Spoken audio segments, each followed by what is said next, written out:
ပြောနေတဲ့ချေဘယ်သူမှမကင်းလို့နိုင်တဲ့ဖြစ်အမမမြင်နိုင်တဲ့ချေကနာလူရဲ့ချေကခဏလေးအတွင်းမှာရောင်တွေပြောင်းလဲနိုင်တဲ့ချစ်ပါမပြောင်းနိုင်တော့ချင်များနဲ့မဆုံးခြင်းသေးလို့ရှာနေလဲဝေးဆုံးပြေ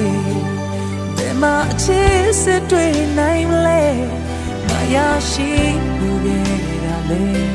အကုန်လုံးအတူများပါပဲကွယ်ညိုနေစေတို့ဘွားရဲ့ကနာရာအတွက်ဆိုင်လေးဘဝမောပန်းနေကြီးရှိတယ်